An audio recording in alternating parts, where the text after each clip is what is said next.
It was only a couple of videos ago that I was gloating about how good everything is in the polytunnel, and it is. Everything is doing really well, apart from two plants. Let me show you. These here that I bought from a shop, sweet pepper, yellow bull horn it's called, and I mean the picture sold it to me. But look at this plant. It just seems to be struggling in this environment. I can't work out why.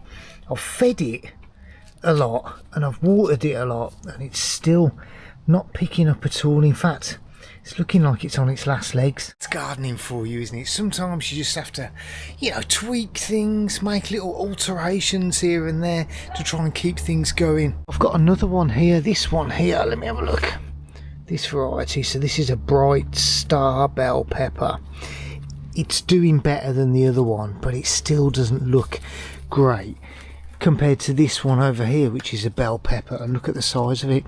It's what, 3-4 times the size of that? I don't know whether it's the soil. I'm not really too sure, to be honest with you. So this calls for evasive action. So what my plan is, I'm going to dig up this one that's failing miserably. I'm going to take it down to the allotment plot. I'm going to put it into one of the quad grow systems, set that up properly because I made a complete hash of it and put the wrong mat in. Fingers crossed it might come back to life. And I've got a real treat for us to go in this spot here.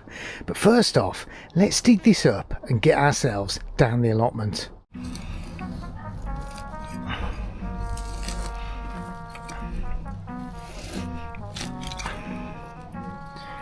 Probably end up bloody killing it just trying to get it up. Oh no, it's come up okay actually, to be fair. Well, oh my word, what a disaster. I've split the... Oh no! What I've done! Oh my god. Well, that wasn't how this video was supposed to go. It was supposed to be a... I've saved my sweet pepper plant. Oh dear, oh dear. God, let's get myself down the allotment because I've got a plant that I want to put in here. So I'm going to go down there, go and grab it, and then we'll plant it in here. Come on. For those of you eagle-eyed viewers, you may notice that I've got this sort of nylon contraption above my head, and it's called an umbrella. I haven't had to use one of these for a long time, but thank the Lord above and the allotment gods, we have actually got a little bit of rain. I wouldn't say it was a lot of rain, but it's enough to stop me watering the garden. I do feel a bit sad, I'm not going to lie about that bell pepper plant. I think that was me just being a bit heavy-handed because I kind of had the camera in one hand and the trowel. In fact, I'm blaming you guys for that, if I'm honest with you. It's your fault because I was trying to record it, but it was so floppy anyway. I don't think it was onto anything. It's funny though, isn't it, how certain plants go and certain ones just, well, they just don't want to live a fruitful life, do they? Well, here we are on the allotment plot, and it's nice just to come down and see everything thriving. We've got a lot of colour. I've shown you these flowers so many times. Let's get ourselves down towards the greenhouse. And yeah, these snapdragons are getting bigger and bigger.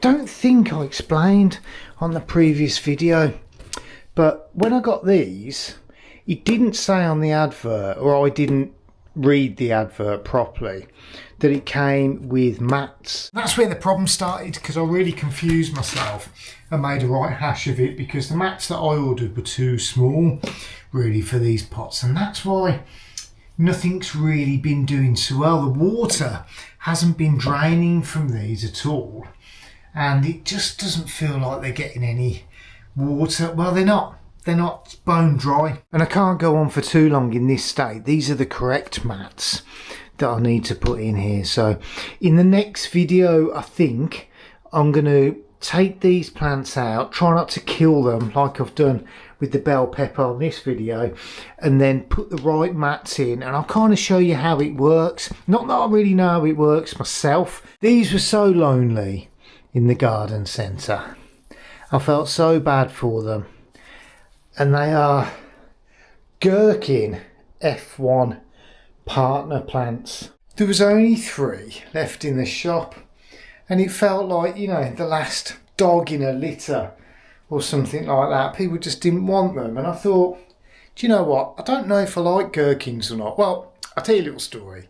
When I was younger, I used to hate gherkins. Go to McDonald's, whip the gherkin out, put it in the bin every single time. As I've got a little bit older and I go to sort of pubs and stuff, and you know, you get the fancy burgers, don't you, these days, with all the relish and whatnot on. It's always a gherkin on there. And rather than getting rid of the gherkin, I do actually eat it.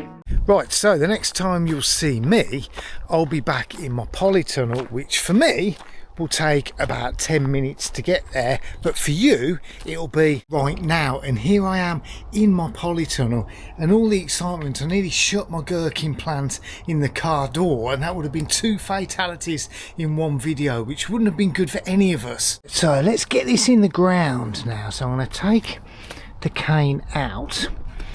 This is the fatality from earlier, and I'm just going to put some of this soil back in here for a moment. This time I'm not going to let you sabotage my plans. I'm going to put you down. I must admit, you know, this gherkin plant, well, I think it's seen better days itself, if I'm honest with you. So if I can save this and bring some joy into my polytunnel with gherkins, then everyone's a winner.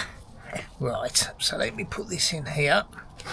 Just like this. I'll show you now I've got it in. See, so it's like that, and then what I'm going to do is I'm just going to cover it up with soil over the top. It's interesting though, I think I mentioned it before, how unbelievably damp these holes have stayed.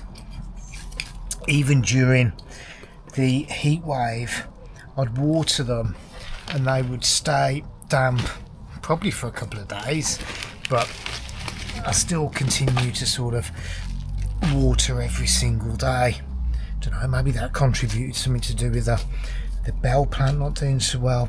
Everything else in here has been a success though.